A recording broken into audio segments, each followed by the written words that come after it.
I'm sure. Huwag naman daw si Bakin. May opening daw sa Maguindanao. Ay, pwede. Kaya sa Basilan.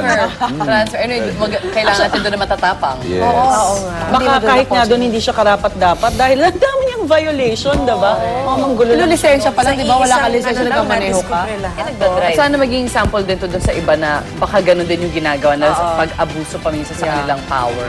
Samantala, ito naman ang isang babala sa mga mahilig makipagtransaksyon sa mga online shopping at group buying 1, sites. 2, 3. Ayan, baka kasi ang inaasam nyo ang maginhawang pamimili online ay mauwi lamang sa wala.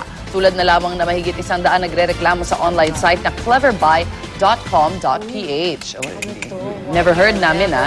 Matapos kasi nga pangakuan ng mga kliyente ng bakasyong grande, sa abot kayang halaga ay bigla na lamang naglaho ito online. Ayon sa Department of Trade and Industry o DTI, wala na raw sila makausap na representative ng natulang kumpanya, kaya naghain na sila ng kasong administratibo laban dito. Sinubukan ng GMA News na tawagan ang numerong nito pero wala nang sumasagot sa aming mga tawag.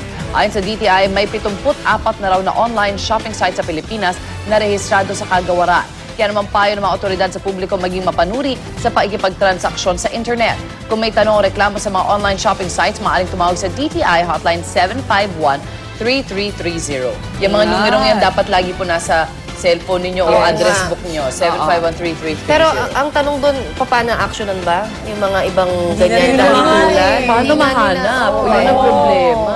Kasi Saka kahit baka mismo mamaya- yung DTI, remember nung na-interview natin before, sinasabi nila na parang hindi rin naman nila talaga, kumbaga, mahuhuli ng ganun-ganun lang. Kaya dapat tayo mismo, mapanuri tayo, dapat tayo mismo nag-explore tayo dun sa mga may permit sa kanila. Ang ganda ng benefits ng online shopping pero yung risk malaki. Malaki. Yung risk malaki. Hindi, kunyari sa site, what do you look for para masabi mong DTI accredited siya, Hindi. diba? Ang hirap Itatanong mo lang sa tatawag mo lang talaga sa Maganda kanila. dapat may phone number, may address. Yes, Pero minsan ikaw naman, hindi ka naman actually pupunta doon sa address para Correct. check kung totoo siya. Malay mo diba? kung fictitious lang. Exactly. Tsaka ang dami na kasing online shopping, especially mga ganyan, mga voucher. Yes. Sobrang dami na. Stay with the established ones yung matagal na. Exactly. Samantala, dinagsa naman ng basketball fans ang pagtatapat ng mga NBA superstars at PBA basketball legends sa The Arena sa SM Mall of Asia kagabi. Ilan lamang sa mga namataan sa venue si U.S. Ambassador to the Philippines, Harry Thomas, at ang dating basketballistang si Atoy Ko. Pero naka-baseball siya. Baseball outfit. Bukod sa amatikabong laro sa hard court, inabangan din ng publiko ang pagkikita ng Chicago Bulls superstar na si Dennis Rodman at amang si Philander Rodman. Dito nga sa Pilipinas, nakabase si Philander. Mahigit 40 taon niyang hindi nakikita ang anak na si Dennis. Hindi naman nabigo ang nakatatandang Rodman dahil kahapon nga, natupad na ang matagal na niyang pangarap. Batay sa report ng sports website na spin.ph, habang naka-timeout ang laban ay nagsalita sa harap ng mga manonood si Rodman at sinabi sa mikropono na naroon ang kanyang ama. Proud naman si Philander na nakasuot pa raw ng red baseball cap na may nakasulat na, "Yes, Dennis Rodman is my son." Lalo pa naging emotional si Philander nang harapin at kamayan siya ng anak matapos ang game nito. Bagamat saglit lamang daw sila nagkausap, sapat na raw ito kay Philander na hindi raw maipaliwanag ang kanyang nararamdaman sa puntong yon. 40 years. Ano siya napunta dito, no? Matagal nang nandito talaga. Oo, siya talaga. Philander Rodman. Hindi na siya umalis from the base yata. Ah, okay. Pero buti na lang naging sikat yung anak niya, no? Natuntun niya rin. At saka yung mga issues medyo sinet aside for a while kasi I'm sure marami din gusto Marami sabihin. rin. Pero kinamayan na lang next year. Pero hindi ko ma-imagine, anak mo Daming tao. kakamayan mo lang, tas bye.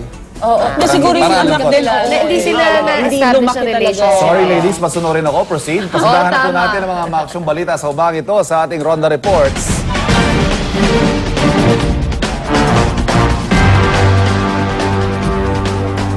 Kasalukuyan pong nasusunog ay isang pabrika ng plastic sa Valenzuela City at nakatutok pa rin doon si Micaela Papa. Mika? Ivan, naglalagablab pa rin nga ang apoy na lumamon sa 5 gusali sa pabrika ng plastic dito sa Barangay Dalandanan, Valenzuela City. Pasado alas 2 ng madaling araw nagsimula ang apoy at sa loob nga lamang ng isang oras ay naiakyat na ito sa Task Force Alpha. Sadyang mabilis lumaki ang apoy dahil highly combustible ang mga kemikal at plastic pellets sa loob ng 5 gusali na nilalamon ng apoy. Naglagay na nga ng harang ang Bureau of Fire Protection sa mga katabing kalsada kaya di pa kumakalat ang apoy sa kalapit na residential area. Iyan ang Ronda Report mula sa Valenzuela City. Balik sa iyo, Ivan. Maraming salamat, Micaela Papa. Samantala, isang 14 na taong gulang na babae ang pinagsamantalahan umano ng sarili niyang Q-hit. Reklamo ng biktima, 3 beses daw siyang ginahasa ng kanyang tito. Nangyari raw ito habang nakainom at nasa impluensya ng droga ang Q-hit. Lobas sa medical examination sa batang biktima na may indikasyon na nagkaroon ito ng penetration trauma sa pribadong parte ng kanyang katawan. Nakitaan din daw ito ng suicidal tendency kaya kailangan patignan sa child psychiatrist. Naaresto na nung linggo ang suspect pero nakialam daw ang isang chairman ng barangay kaya nakalaya ito. Ang suspect ay manugang daw ng executive officer ng barangay. Kita man ang barangay chairman, hindi niya inareglo ang kaso. Pinakawalan daw ang suspect dahil iba naman ang itinuro ng biktima na nanggahasa sa kanya. Hindi niya raw maintindihan kung bakit nagbago na ngayon ang kwento nito. Nagtatago at hindi na raw makagilap ngayon ang suspect. Samantala, ito po, babala sa mga kumukuha ng kasambahay. Paulit-ulit po ang aming paalala na maging mapanuri at huwag pong basta-basta magtitiwala. Isang amo ang pinagnakawan ng sariling kasambahay nang maiwan itong mag-isa sa kanilang bahay sa Parañaque. Ang kwento ng biktima, libing ng matalik niyang kaibigan na mangyari ang insidente. Kasama rin niya sa bahay ang nasuming kaibigan at siya rin kumuha sa suspect bilang kasambahay.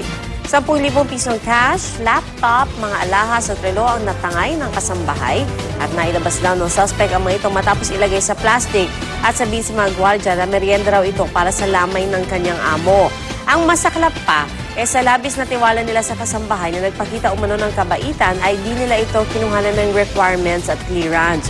Bukod sa isang stolen shot, wala silang anumang litrato sa suspect at liban po sa kanyang pangalan, ang tanging alam lang nila sa kanya ay sa Taguig daw ito nakatira. Pero dapat talaga magduda kayo kung ayaw magpakuha. Katulad nito, yung case daw niyan, ayaw magpakuha. So, stolen shot. Stolen shot to kaya naka-profile siya. Mapanga ha, tandaan ng pangang yan. Pero, di ba? Baka mag-apply sa inyo.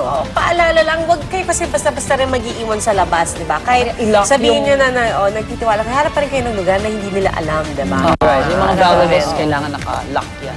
At samantala, alamin naman po natin ang pinakuling ulat panahon mula sa GMA Weather kasama ang ating resident meteorologist Nathaniel Cruz. Mang Tani. I am ready.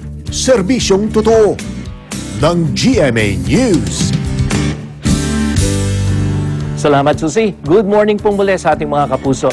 Hindi pa bagyo pero isa ng active low pressure area ang sama ng panahon dito sa may silangan ng Luzon.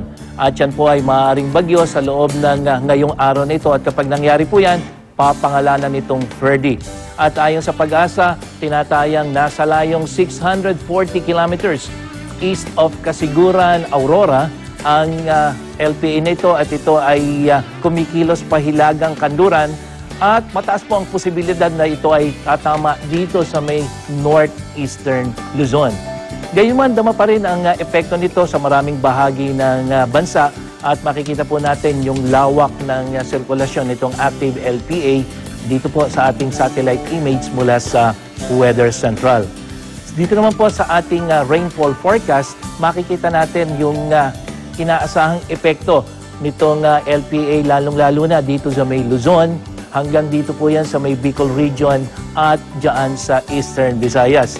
At sa ilang bahagi naman po ng Mindanao at sa natitirang bahagi ng Luzon at Visayas ay makakaranas din po ng mga pagulan, sanhi naman po ng malakas na hanging habagat. At ito pong hanging habagat na ito ang magiging dahilan upang magkaroon ng mga kalat-kalat na pagulan sa maraming bahagi ng ating bansa. At nabanggit natin yung paglakas ng hanging habagat, kaya po apektado rin yung hangin na nakakaapekto, lalong-lalo na dito sa kanlurang bahagi ng Luzon hanggang dyan sa Visayas at Mindanao.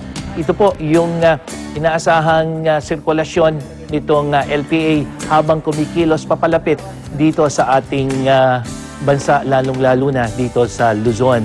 At sa magiging kalagayan naman po ng karagatan, inaasahan na magiging maalon, lalong-lalo na dito sa may silangang bahagi ng Northern Luzon. Yung pong mga kulay blue na yan na papalapit, yan po yung daladalang malakas na alon nitong papalapit na ating low pressure area yung binabantayan, maging hanggang dito sa may West Philippine Sea.